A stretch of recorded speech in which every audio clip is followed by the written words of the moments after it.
Sabadi YouTube, c'est Emeric, j'espère que tu vas bien. Alors oui, je suis dans mon hamac tranquillement aux 4000 îles, mais avant d'en arriver là, laisse-moi te montrer ce qui s'est passé la semaine dernière dans ce vlog numéro 2 du Laos. Alors prends de quoi manger, pose-toi tranquillement, et moi je t'emmène au Boloven, puis aux 4000 îles, c'est parti. Au Laos, tu as la possibilité de faire deux boucles, celle de Takek permettant de voir des grottes et divers paysages, et celle des Bolaven, connue pour ses nombreuses cascades.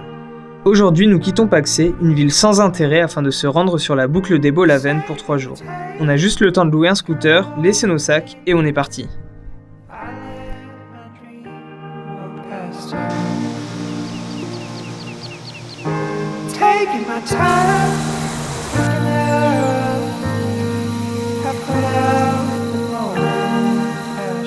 Je sais pas si ça se voit, mais j'ai le visage vraiment dégueulasse entre la fumée des voitures, la poussière partout, parce que là du coup on a pris le scooter pendant 1 heure, 1 heure et demie à peu près pour arriver à la plantation de Mr Vieng. En gros c'est un producteur qui fait son propre café pour le vendre en autonomie, et du coup il nous a fait visiter sa plantation. Ça a duré je dirais 20 minutes, une demi-heure. On a payé ça 15 000 kip, donc soit 1,50 € plus 1 € pour le café, qui était franchement bon. C'est selon moi un des meilleurs cafés que j'ai bu depuis un bon moment. Et du coup là je vais vous montrer un petit peu à quoi ressemble la visite rapidement. J'ai pris quelques images et ensuite on va à Tadlo, qui est une ville à encore une demi-heure à peu près de scooter, où on va loger pour cette nuit. On va voir peut-être 1 ou 2 cascades dans les alentours, et nous on se retrouvera demain pour la visite des cascades plus au sud des Bolaven.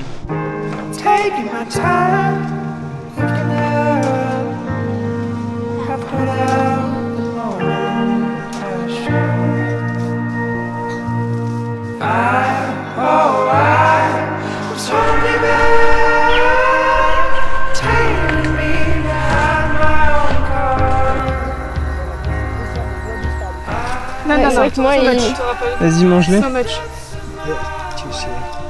c'est acide. Oh, thanks. Ah, c'est acide, sa mère. Yeah. Oh, ça fait chaud.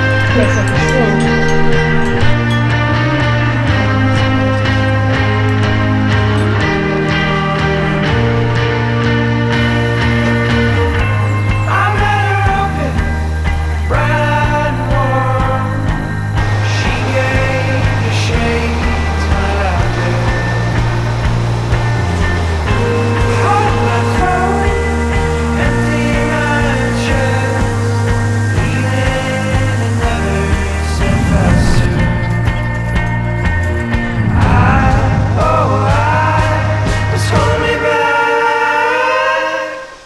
Après une matinée de scooter, on vient d'arriver à notre toute première cascade des Bolaven qui s'appelle Tadiang, qui est vraiment impressionnante. Je crois que c'est l'une des plus belles d'après ce que j'ai lu, et franchement elle envoie du lourd.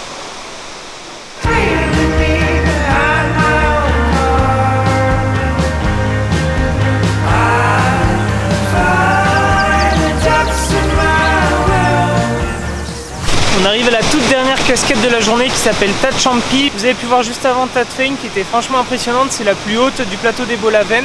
Mais là on a Tat Champi qui est juste là. Et en gros c'est une petite, et devant il y a une sorte de piscine naturelle où on peut se baigner. Là il fait clairement un temps dégueulasse, donc on va pas se baigner. Et il y a personne, je sais pas si c'est par rapport à l'heure, il est 16 h à peu près. Et il y a personne, du coup on va descendre, s'approcher un peu de la cascade. Elle est très sympa et je pense que quand tu peux te baigner c'est franchement cool.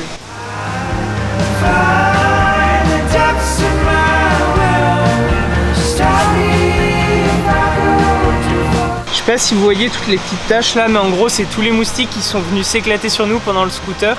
Sachant que c'est un t-shirt blanc, toujours les bonnes idées. Demain j'ai encore un t-shirt blanc, il faut que je les garde pour les 4 jours des Bolaven. Voilà, Cimer les moustiques. Pour cette deuxième soirée, nous avons passé la nuit à la Shard Happy Farm, un lieu unique hors du temps. Il s'agit d'un dortoir situé dans une ferme de fruits et légumes. Nous avons passé la soirée avec le propriétaire et sa mère, le tout autour d'un bon feu de camp et d'un succulent repas. À mes yeux, passer la nuit ici est clairement devenu un point fort de cette boucle.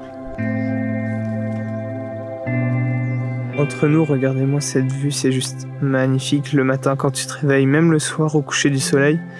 Et je vous parle pas, là on les voit pas, mais hier il y avait plein d'étoiles, j'en ai rarement vu autant.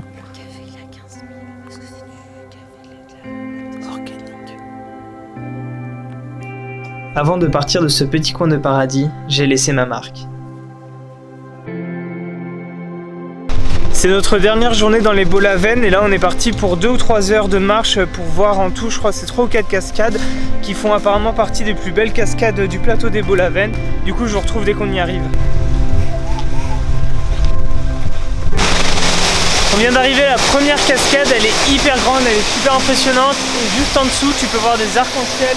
Là, il y en a un et t'en as un de l'autre sens. Et c'est vraiment beau. Et t'as des roches basaltiques un peu derrière. Je sais pas si tu peux voir, mais je vais te montrer ça.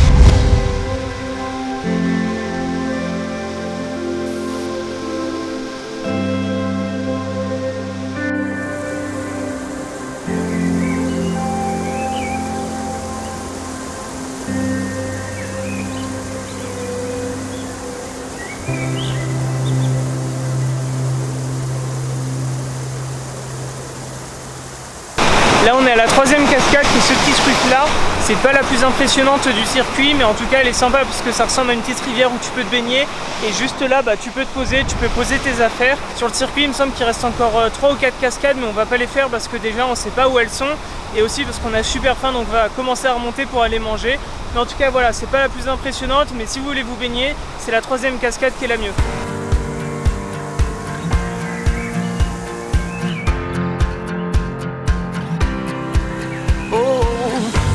These thresholds can't hold me down. Push through the crossroads and I hit the ground. Yeah. No different picture to the bigger frame. To find my place, I don't need a change. Après 3 jours de scooter sur le plateau des Beaux-Lavennes et plus de 6 cascades admirées et photographiées, nous avons finalement pris la direction des 4000 îles, tout au sud du Laos. Il s'agit en fait d'un regroupement d'îles situées sur le Mekong où nous passerons nos 4 derniers jours avant de passer la frontière vers le Cambodge.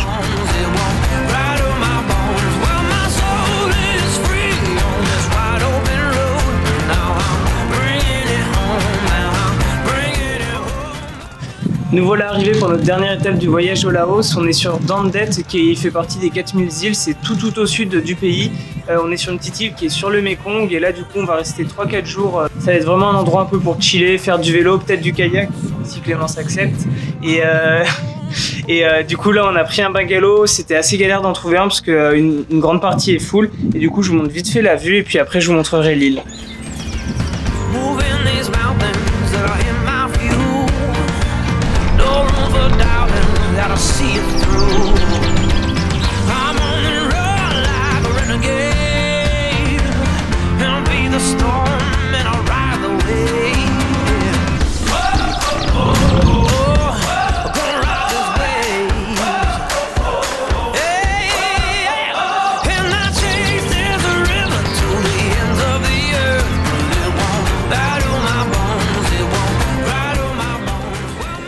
Ici le train de vie est assez cool. Tu te lèves à 9 ou 10 heures avec le bruit des bateaux à moteur, tu prends ta douche et tu files prendre un gros petit déj chez Mama Tanon. C'est un restaurant incroyable où nous avons pris nos habitudes durant ce séjour. Ensuite tu peux faire du vélo, lire un livre sur ton hamac ou encore retoucher tes photos. En gros tu prends du temps pour toi et on va pas se mentir, ça fait du bien de pouvoir se poser en voyage.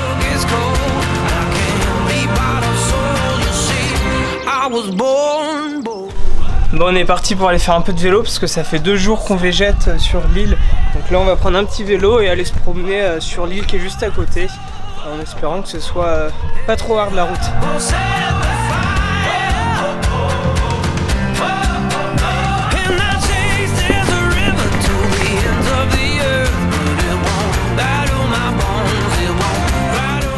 Ça fait à peu près 1 heure qu'on roule, là on vient de se poser pour prendre une bière, on est sur Duncan qui est la grande île à côté de Dandet, là où on dort pendant ces 3-4 jours.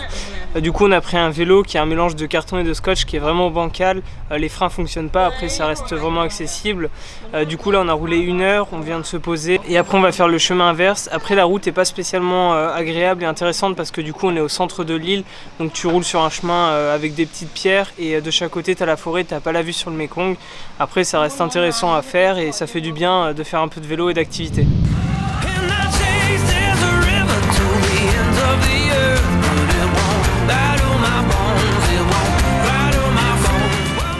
On vient de rentrer du tour en vélo, on a mangé du coup là-bas sur place parce qu'on avait la flemme de repartir.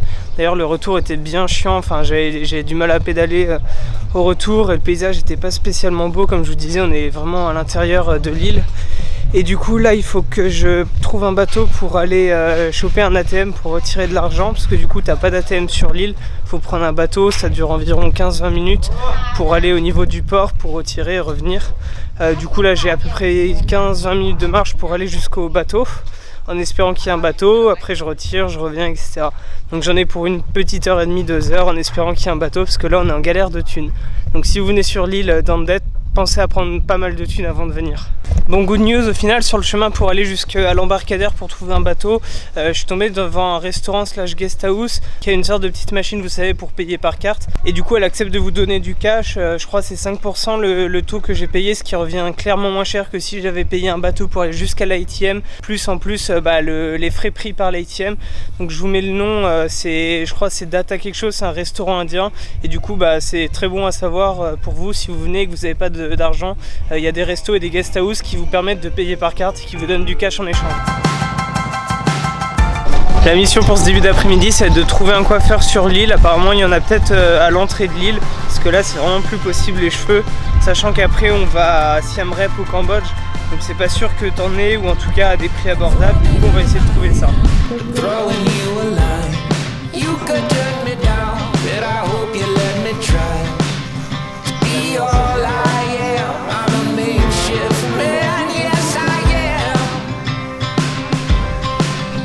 If you're lonesome, I can be your friend. And if you're broken, fix you up again. I wouldn't let you down. I'm gonna go all out for you. I'm gonna give. Bon bah c'est bon, j'ai enfin les cheveux courts. Merci Clé d'avoir filmé. Ça a coûté que 3 € je crois pour la coiffure. Enfin franchement la dame super cool. Je vous mettrai je pense le nom, ou en tout cas où ça se trouve sur l'île. Comme ça vous n'aurez pas à chercher. Ouais, je pense qu'il n'y en a qu'un. Après on m'a proposé de couper les cheveux dans un restaurant. Au final on m'a dit qu'il y avait un coiffeur, donc tant mieux. Et du coup ouais, c'est plutôt bien et j'aurais pas à le faire avant le Cambodge. Enfin j'aurais pas à le faire au Cambodge même. Donc voilà, cool. Et tout gros. Mais tu as les crins complexes. I'm always open, never closing down. Not gonna let you down. I'm gonna go all out on you. I'm gonna give, I'm gonna give, I'm gonna give, I'm gonna give. Et voilà, après 4 jours reposants sur Dandette, on prend un dernier verre face au soleil couchant sur le Mekong. Demain, nous devrons traverser la frontière corrompue vers le Cambodge.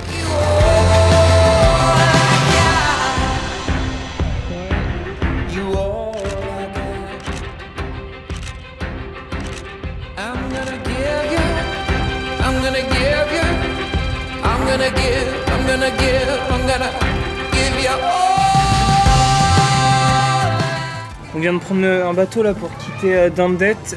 Ensuite on va prendre un petit tuk-tuk ou un minivan je crois pour aller à la frontière cambodgienne, en espérant que ça dure pas trop longtemps parce que c'est une frontière quand même bien corrompue. Et après on a 5 heures de minivan je crois pour aller à Siem Reap, et du coup on se quittera à ce moment là.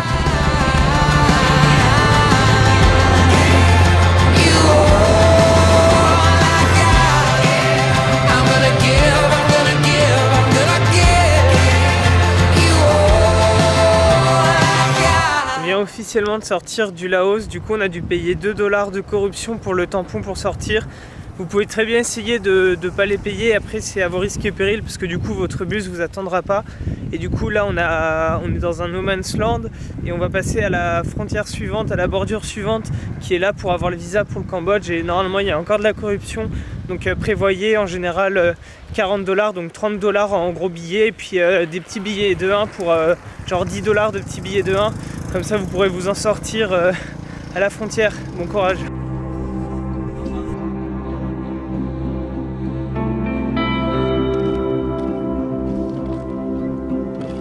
Ça c'est la tête d'un homme heureux qui vient de finir de passer la frontière. On est enfin au Cambodge. Là on a payé 35 $ pour avoir le visa, normalement c'est 30 hein. Du coup on a payé 37 $ pour sortir du Laos plus le visa Cambodge. Donc prenez vraiment des dollars, prenez ce que je vous disais, 40 $ avec de la petite monnaie pour donner vraiment pile poil, parce que sinon ils vous rendent pas l'argent.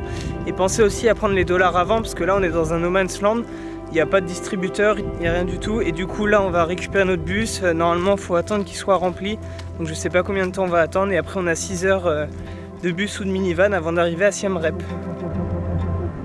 Ce vlog touche à sa fin et honnêtement j'ai complètement oublié de conclure cette vidéo en arrivant au Cambodge. Entre le passage de la frontière, les nombreuses heures de minivan, j'étais vraiment pressé de dormir. Comme vous le voyez actuellement à l'image, nous avons roulé un long moment avant d'arriver à Siem Reap, notre première étape du Cambodge. Pour en revenir au Laos, je ne m'attendais pas à grand chose en arrivant dans ce pays, et pourtant il s'agit sûrement d'un de ceux qui m'aura le plus marqué de par son style de vie. Ce n'est pas le pays le plus beau de notre périple, c'est sûr, mais ça reste pour moi le pays le plus calme avec un style de vie vraiment plaisant. On se sentait bien et c'est pour moi le principal. Voilà, cette vidéo est maintenant finie, je te donne donc rendez-vous très vite pour découvrir le Cambodge, un pays qui va vraiment envoyer du lourd. Alors abonne-toi et active la cloche pour ne rien rater, lâche ton meilleur pouce bleu, partage cette vidéo, mais surtout n'oublie pas, on n'a qu'une vie, alors profite, ciao.